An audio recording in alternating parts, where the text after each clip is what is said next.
housemates. Pag-video pa naman ako, palitan mo yung Bluetooth mo. Hindi, ano mo na, palitan mo na. Hindi ko kailangan patayin dito. Nakilala na rin natin ang panibagong kapuso house guest na si Bianca.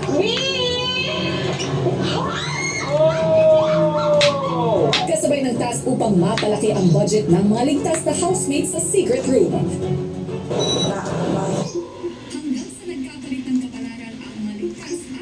Wag mo nang i-off kasi nahihirapan ako magbukas ng mami. Diba tayo ng sibuyas dahon sa ating miswa. Sotanghon na may chicken.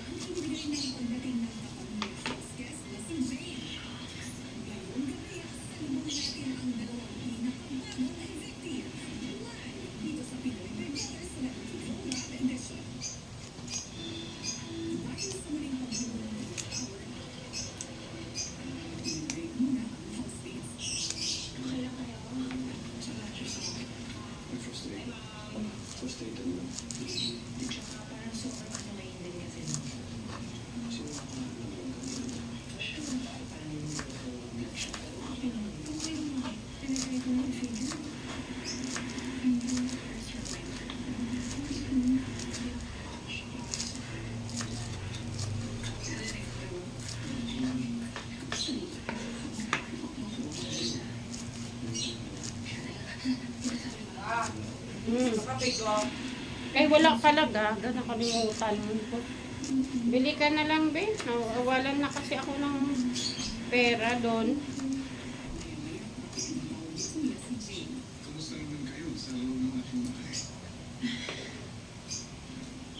Medyo nasa-frustrate lang mo yan. Kasi hindi ko alam if we have enough time to help the other housemates po. They are struggling na po. Hindi ko alam ang sila nag-close kuya, pero nasasaktan na po ako. Hindi ko po alam kung alam ko yung pwede ko matulong sa housemates habang hindi na po yung oras ko dito, kuya. I heard na yung kinain mo natin.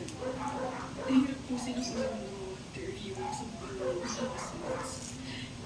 Hindi ko po kaya kasi bakit may nahihirapan ko kasi I've been there before. Ang minsan ako natutuwa before kuya sa syempre we don't have anything. Wala po yung bahay before kuya. Pero na hindi na po ako artista. And nag-flashback lang sa akin kuya yung mga moments na gano'n. Nahirapan na yung Yan yung wallet ko, be. Bumili ka na lang. nung tayo na namatay yung dad ko. Ako po yung naging positive pabalisan na dad ko na mother and brother ko kuya. Ako po yung step up for us. And it's a big adjustment kasi kuya ako po yung bunso. And because of that situation, naging protective po ako sa lahat ng tao kuya.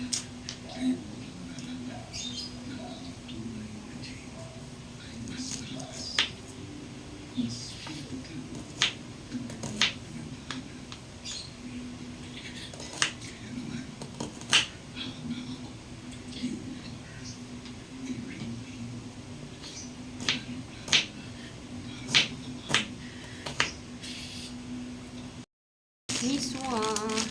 Bigyan ko siya ng manok.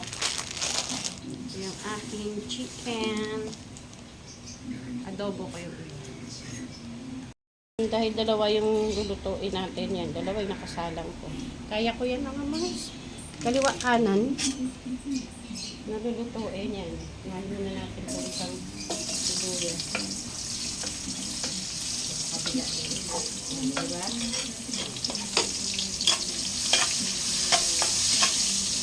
Dalawa sila. Aking lulutuin.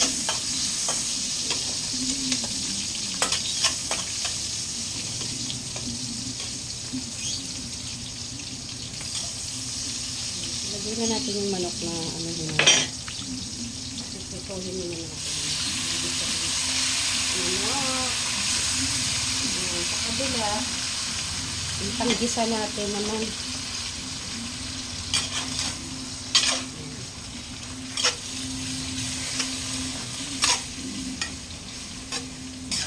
Kita muna natin siya kasi adobo yan. Kita ba yung luluto? Hindi. Adobong manok. Yan. Ito ka natin ang camera. No. Alam ko na yung aking sa kabilang kawali yung manok din. Para sa ating sotanghon. Ay, hindi pala. Ano pala yun? Hindi pala yun sotanghon.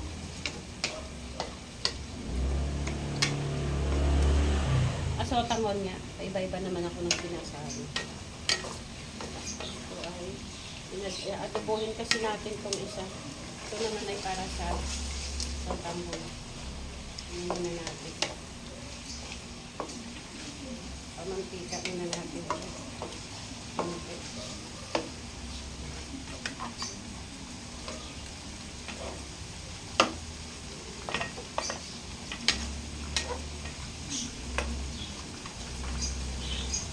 Tingnan natin yung ating ano ba? Sotanghon. Sotanghon na may manok. Tingnan na natin. Ito, buksan natin. Nalulog ko pa yung isa na may tali. Ano ba naman? Excited lang. Yung isa natin adobo yan kasi luwa lang talaga ako ng sabaw.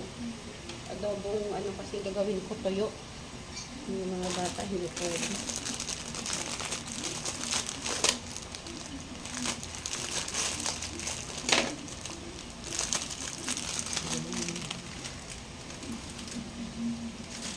Tali pa ka maluto ko. Yan. Okay na. Lagyan natin siya ng maanghang. Pero yung adobo ko nalagyan ko na. Nilagyan mga bata sa maanghang. Meron na dami na kasi. Lagyan natin ng paminta.